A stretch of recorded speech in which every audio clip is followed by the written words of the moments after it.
est-ce que vous comprenez, dans la stratégie d'Emmanuel Macron, il s'est dit, si jamais je nomme quelqu'un du NFP, il va se faire débarquer. C'est pas son job à Macron, c'est pas son job au président. Il va se faire débarquer. Le président, il a un rôle précis. Oui, c'est pas lui qui décide. Il faut qu'il y ait une stabilité. Mais il n'y a pas de stabilité. Ça fait des années que Macron crée l'instabilité, crée les divisions dans le pays.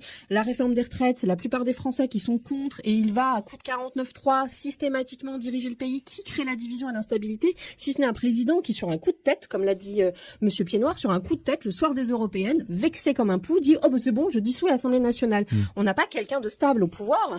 Pourquoi est-ce que ce serait aux autres, aux partis de gauche et même aux partis de droite qui n'ont pas réclamé ça, de supporter le coup de l'instabilité que lui-même crée? Kerschfetter, est-ce que vous pensez que, et est-ce que vos amis du nouveau Front Populaire vont essayer de jouer la carte de la stabilité du pays et de le faire avancer, ou bien coûte que coûte, ils vont lui mettre des bâtons dans les roues pour que, dès qu'ils peuvent, le mettre HS et surtout avec la démission du gouvernement?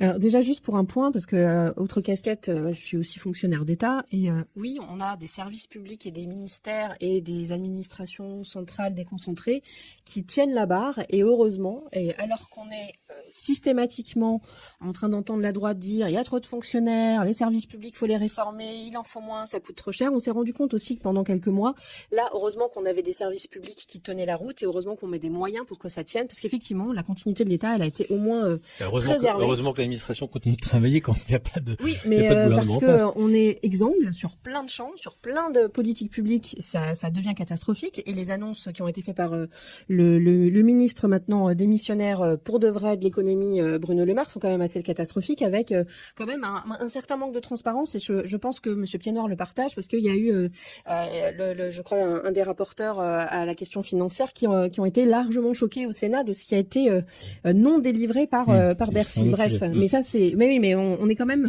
à toujours accuser la gauche de faire le jeu de l'instabilité. Je vois pas pourquoi, parce que nous on l'a pas réclamé l'instabilité. L'instabilité, elle vient de ceux qui nous gouvernent. Est-ce que vous allez tout faire pour lui barrer la route, ou est-ce que vous pensez que de temps en temps vous allez pouvoir on va censurer un gouvernement de droite? On va censurer un gouvernement de droite. Est-ce qu'on aura une majorité pour le censurer? Je ne pense pas tout seul, mais en tout cas, il est certain que au moindre écart dans le deal qui a été conclu entre Macron et le Rassemblement national, parce que pour l'instant il y a un deal, on le sait, Macron il est dans la main du Rassemblement national, c'est le seul, Monsieur Barnier, à avoir obtenu une espèce de promesse de non-censure si c'est dans les clous de ceux pourquoi ont voté les électeurs du Rassemblement national. Il n'y a pas du tout de deal avec le NFP. Il n'y a pas du tout de Monsieur Barnier vous promet de réformer et de faire une contre-réforme des retraites. Bon, non, Monsieur Barnier lui porte la retraite à 65 ans. Aucune chance à Michel Barnier. Il n'y a pas de question de chance. C'est une censure des parlementaires qui est légitime et qui est dans le respect de ce qui a été voté. Sur le sujet. Dernière question.